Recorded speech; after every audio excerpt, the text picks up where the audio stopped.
Bonsoir. Eh bien, je voudrais parler de la solitude. Il y a beaucoup de gens qui ont peur d'être seuls. Ils ont peur de vieillir seuls. Ils ont peur de rester seuls. Et c'est généralement des gens qui ont divorcé ou qui sont des single moms, single pères. Ou bien, par exemple, des gens qui ont appris à être seuls pendant très, très, très longtemps.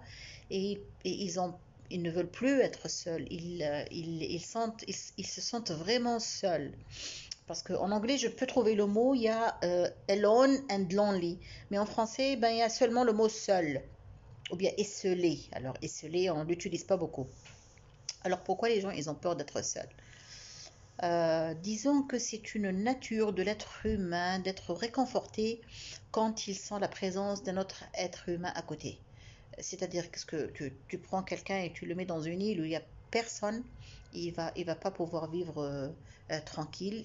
Le fait de sentir qu'il y a des êtres humains autour, même s'il il ne leur parle pas, ça le réconforte. Et ça, c'est la nature humaine. Alors, il faut dire que maintenant, de plus en plus, on voit des gens qui voyagent, qui travaillent à l'étranger et qui prennent des années à vivre seuls. Et ces gens-là, ils ont pris l'habitude d'être seuls. Ça devient très, très difficile pour eux de reprendre une vie familiale, même quand ils rentrent chez eux pour voir leurs enfants. Ils sont tellement contents que c'est seulement des vacances et puis ils vont revenir à leur tranquillité. Et moi, personnellement, j'ai vécu pendant des années seule dans un pays qui n'est pas le mien et j'ai vraiment pris l'habitude d'être seule. Et c'est très très difficile parce que on perd la notion de l'autre, de vivre avec l'autre. La cohabitation devient difficile quand on apprend à être seul parce qu'on a déjà notre petite routine. Voilà, mon bouquin il est là, ma table elle est ici, personne ne va la bouger. Tu vois, on s'entoure de choses plutôt et d'un rythme de vie qu'on a choisi qui s'appelle la liberté. Bon, parce qu'on est libre, personne ne nous dit où est-ce que vous êtes, où est-ce que vous allez, mais à la longueur, à la longue, ça pèse et on sent que ça ne peut pas continuer à vie. Mais alors le contraste, c'est que ces gens-là qui cherchent à rencontrer quelqu'un ou par exemple à reprendre la vie de famille, eh bien, ce qui est drôle, c'est que quand ils rencontrent quelqu'un, ils se rétractent et ils ont très peur que ce quelqu'un entre dans leur vie intime et dans leur espace. Donc, ils veulent ne pas être seuls. Mais quand ça vient à le faire, ils ne veulent pas le faire. Ils ne veulent pas faire le pas et ils ne veulent pas faire une cohabitation, surtout s'ils ont déjà vécu une cohabitation un peu triste, un peu dramatique ou avec des problèmes.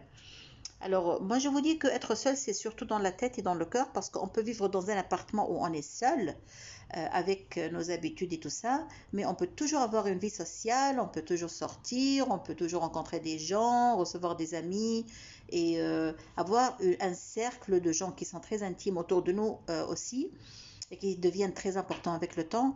Et on n'a pas besoin, dans ce sens-là, de vivre avec des gens à la maison seulement si on a une belle famille avec des enfants et tout ça. C'est très agréable. Moi, je crois que même si on a des enfants et les enfants grandissent et ils ont leur propre maison, euh, l'indépendance, le fait de être seul, habiter seul, c'est très très important pour la santé mentale de l'être humain parce que moi je trouve que c'est très sain d'être seul et de ne pas être euh,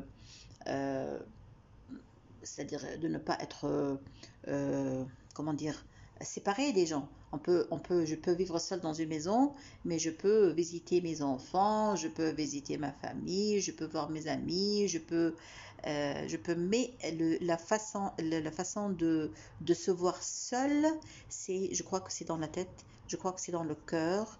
Si jamais on sent qu'on est vraiment seul, c'est un peu de notre faute parce qu'on n'a pas pris l'initiative d'approcher les autres, de les faire rapprocher de nous et de faire en sorte qu'on vive en communauté sans trop en faire, sans que les autres piétinent dans notre vie privée. Alors voilà, c'est ça, c'est la solitude.